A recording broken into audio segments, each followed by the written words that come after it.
നമസ്കാരം. അയോധ്യയിലെ രാമക്ഷേത്രവുമായി ബന്ധപ്പെട്ട സാമ്പത്തിക തിരിമറികളിൽ പോലീസ് ശക്തമായ നടപടികളാണ് ആദ്യമേ സ്വീകരിച്ചത്. കുറ്റകൃത്യത്തിൽ ഉൾപ്പെട്ട വ്യക്തികൾക്കെതിരെ സ്പെഷ്യൽ ഇൻവെസ്റ്റിഗേഷൻ ടീം നടത്തിയ ദ്രുതഗതിയിലുള്ള നീക്കങ്ങൾ പഴുതടച്ചതായിരുന്നു. മുഖ്യപ്രതിയായ അവിനാശ് ശുക്ല ഉൾപ്പെടെ 8 പേരെ പോലീസ് ഇതിനകം അറസ്റ്റ് ചെയ്തു കഴിഞ്ഞു. ഈ വിഷയത്തിൽ നിന്നും ചില പുതിയ ചിന്തകളും ഉരുത്തിരിഞ്ഞു വന്നിട്ടില്ലേ എന്ന് ഒരു സംശയം. രാമക്ഷേത്ര നിർമ്മാണത്തിനെതിരെ തുടർച്ചയായ ക്യാമ്പയിൻ വരെ നടത്തിയ മുഖ്യധാര ചാനലുകളും ഇസ്ലാമിക ഫണ്ടമെന്റലിസ്റ്റുകളും ക്ഷേത്രത്തിൽ നടന്ന കളവിനെ കുറിച്ച് വേവലാതിപ്പെടുകയും ഗദ്ഗതത്താൽ വിങ്ങിപ്പൊട്ടുകയുമാണ്.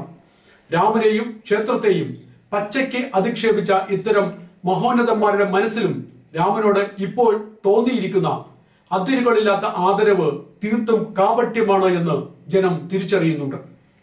ക്ഷേത്ര നിർമ്മാണ വേളയിൽ ക്ഷേത്രത്തെ അനുകൂലിച്ചു വന്നിരുന്ന സോഷ്യൽ മീഡിയ പോസ്റ്റുകളിൽ ലൈക്ക് ചെയ്തിരുന്നവരെ പോലും സോഷ്യൽ മീഡിയയിൽ കൂടി അസഭ്യവശം നടത്തിയിരുന്നവരാണ് രാമന് വേണ്ടി ഇപ്പോൾ മുതലക്കണ്ണീർ പൊഴിക്കുന്നത്. എല്ലാ മതസ്ഥരുടെയും ഭൂമി വഖഫ് എന്ന നിയമത്തിന് വിധേയമാക്കി ചിലർ നടത്തുന്ന കയ്യേറ്റം ഭാരതത്തിൽ ചർച്ചയായിരുന്നു. മതം ഉണ്ടാകുന്നതിന് മുമ്പ് നിലനിന്നിരുന്ന തമിഴ്നാട്ടിലെ ഒരു ക്ഷേത്രത്തിനു വരെ വഖഫിനോട് തെളിവ് നിരത്തേണ്ടി വന്ന ഗതികേട് വന്നിട്ടുണ്ട്. എന്നാൽ അതിന്റെ നിരവധി ആരോപണങ്ങൾ ഉയർന്നിട്ടും വഖഫിലെ ഉന്നതർ ചെയ്തു പോന്ന കൊടും അഴിമതിയെക്കുറിച്ച് വ്യാകുലപ്പെടാത്ത വിശ്വാസികളാണ് കാഫിറുകളുടെ ദൈവത്തിനു വേണ്ടി ഇറങ്ങിയിരിക്കുന്നത്. 200 കിലോ വെള്ളി കാണാനില്ല എന്ന വ്യാജ പ്രചരണം ആദ്യം ഉയർത്തിയത് മാധ്യമങ്ങളാണ്.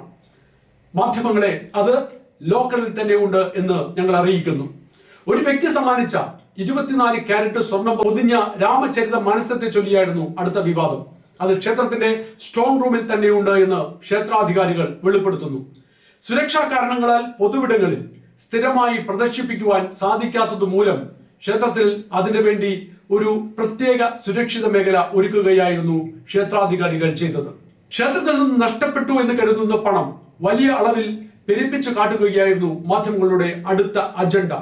SITയുടെ പെട്ടെന്നുള്ള ഇടപെടലും അതുമൂലം കുറ്റവാളികൾ അകത്തായതും അവരിൽ നിന്നും തൊണ്ടി മുതൽ കണ്ടെടുത്തതും ഇത്തരം അനാവശ്യ വിവാദങ്ങൾ ഉയർത്തിയ മാധ്യമങ്ങൾക്ക് തിരിച്ചടിയായി. കോൺട്രാക്ട് അടിസ്ഥാനത്തിൽ പണമെണ്ണി തിട്ടപ്പെടുത്തുന്നതിനായി നിയമിക്കപ്പെട്ടവർ നടത്തിയ തട്ടിപ്പിന്റെ ധാർമ്മിക ഉത്തരവാദിത്വം അവരെ പൂർണ്ണമായും വിശ്വസിപ്പിച്ച് ഏൽപ്പിച്ചവർക്കുമുണ്ട്. ഇനിയുള്ള ദിവസങ്ങളിൽ കൂടുതൽ ജാഗ്രതയോടെ CCTV നിരീക്ഷണങ്ങളും മറ്റ് സുരക്ഷാ സംവിധാനങ്ങളും ഉണ്ടാകുമെന്നാണ് ഗവൺമെന്റും ക്ഷേത്ര അധികാരികളും അറിയിക്കുന്നത്. ഈ കുറ്റവാളികളുടെ പക്കൽ നിന്നും ആദ്യഘട്ടത്തിൽ തന്നെ 70 ലക്ഷം രൂപ പോലീസ് കണ്ടെത്തിയിട്ടുണ്ട്. കൂടാതെ ഇവർ വാങ്ങിക്കൂട്ടിയ ഭൂമികളും സ്വത്തുകളും എവിടെയൊക്കെയാണ്, എത്രയാണ് എന്ന് പോലീസ് അന്വേഷിച്ചു വരികയും ചെയ്യുന്നു. ഇത്ര ചടുലമായ നീക്കത്തിലൂടെ പ്രതിപക്ഷത്തിന്റെയും രാമന് വേണ്ടി കണ്ണീരൊഴുക്കുന്ന മാധ്യമങ്ങളുടെയും ആരോപണം 2ാം ഘട്ടത്തിൽ തന്നെ ഇല്ലാതെയാക്കുവാൻ കഴിഞ്ഞു എന്നുള്ളതാണ് വാസ്തവം. 2027 UP നിയമസഭയിലേക്ക് നടക്കുന്ന തിരഞ്ഞെടുപ്പിൽ പൂർണ്ണമായ വിഷയദാരിദ്ര്യം അനുഭവിക്കുന്ന പ്രതിപക്ഷത്തിന് ഒരു കച്ചിത്തുമ്പായി എന്ന് കരുതിയ സംഭവം വളരെ പെട്ടെന്നാണ് പൂർണ്ണമായും കെട്ടടങ്ങിയത്. UP ഭരിക്കുന്നത് യോഗി ആദിത്യനാഥ് എന്ന സന്യാസിയാണ്. കുറ്റവാളികളെ നികുതിദായകരുടെ ചിലവിൽ പതിറ്റാണ്ടുകളോളം ജയിലിലിട്ട് തീറ്റിപ്പോരാതെ ഒരു ബുള്ളറ്റ് കൊണ്ട് എത്തേണ്ടിടത്ത് എത്തിക്കുന്ന ധർമ്മധീരനായ ഒരു മുഖ്യമന്ത്രിയാണ് യോഗി ആദിത്യനാഥ്. അതുകൊണ്ട് അത്തരത്തിലുള്ള നാടകങ്ങൾ അവസാനിപ്പിക്കുന്നതാണ് പ്രതിപക്ഷ കക്ഷികൾക്കും അടുത്തിടെ പൊട്ടിമുളച്ച കപട രാമസ്നേഹികൾക്കും നല്ലത്.